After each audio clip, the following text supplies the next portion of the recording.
relationships and dating nowadays can be really tough, and it doesn't matter whether you're a guy or a girl, because there are a lot of factors working against you, societally and just within yourself. And recently I've been talking to some of my friends about the relationship issues that they've been having, so I decided maybe I should make a video about it. But first of all, if you're trying to date people and you're having a hard time but you can't find anyone, this video might help. And just the same, if you are in a relationship or you have been dating and you've been having a hard time, this video will help. So the first place I'm going to start is saying that a big problem with dating nowadays is the apps. And it's not just the dating apps, okay? It's the social media apps like YouTube, TikTok, and Instagram. And let me explain that. So as you may know, everyone gets different content on their FYP nowadays because it's all personalized algorithmic content. And that can be a really bad thing. And it's blatantly obvious when you think of it from the point of view of politics, right? Some people are getting content that is just spewing lies, pro-fascist nonsense, and content that just ignores reality and ignores facts, while other people are actually getting content about what is actually going on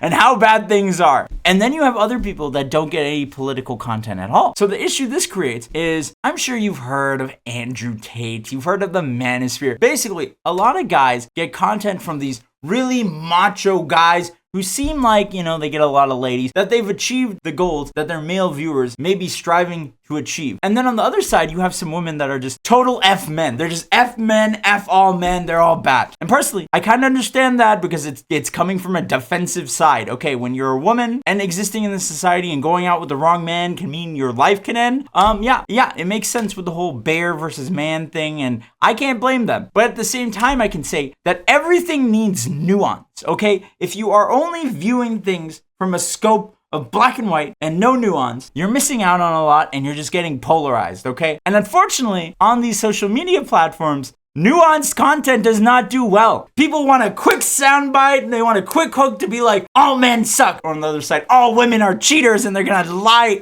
No. Life is not like that. Although sometimes it may seem that way. So social media platforms are pretty bad. And the only advice I can really give there is be careful about who you're watching and make sure they give nuanced takes, because if they're not giving nuanced takes, and especially if they're trying to divide you and create antagonism between you and the other sex, it's a problem. Because if you want relationships, you're supposed to work together. Because relationships, you're supposed to work together. Relationships are difficult and you're supposed to try to work things out. But anyways, the other apps, these are just bad. For most people on dating apps, you're gonna have a bad time. The problem is the women have so much choice. If you are a woman on these apps, you're just getting a bunch of swipes and a bunch of options, which isn't, necessarily great. And if you're a guy, you're just swiping right on everybody because, why not try to raise your odds on a match? But the problem is, in my personal opinion, is that when you're just going in and viewing people as an objective, like someone I want to date, someone I want to date. Yes, that's what happens when you're in real life. Say you're at a bar and you see a girl and you decide to walk over to her because you want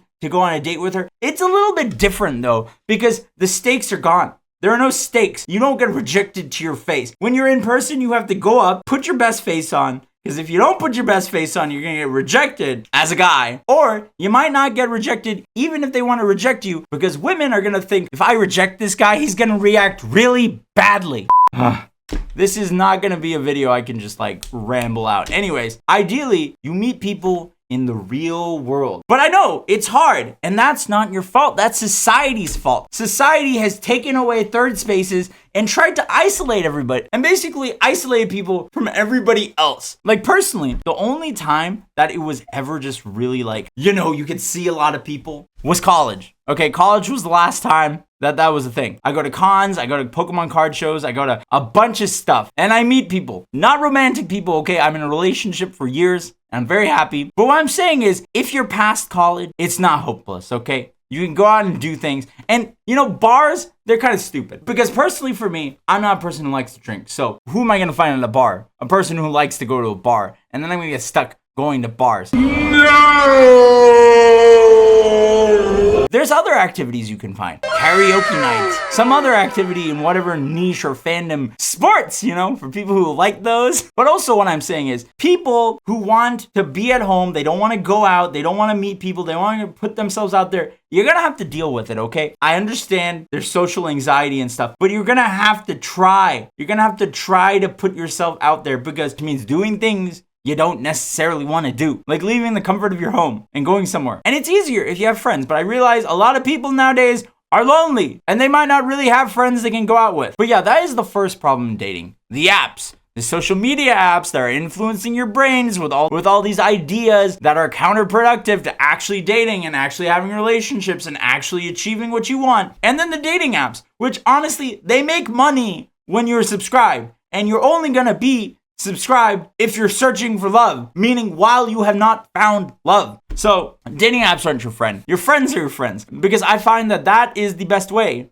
to find a relationship, is through a friend. I met my girlfriend at a friend's wedding, and it was amazing. It's kind of like a filter, right? If your friend approves of them, if they're a decent friend, because the other problem is some of you just don't have good friends and you don't know how to evaluate friends. But if you filter out and only have good friends and make sure those friends only have good friends, you're just gonna have a bunch of good relationships in your life and decent people who you can actually interact with and have good interactions with. So yeah, that's one of the many problems, just apps. And since while I've been filming this video, I've realized that I can't just ramble about every problem in dating off the cuff without any preparation. There will be a next video. So subscribe, follow, watch a previous video, because this isn't a date, because this isn't a relationship advice channel. I talk about a lot of things. And leave a comment. Let me know if you think I'm absolutely crazy. But yeah,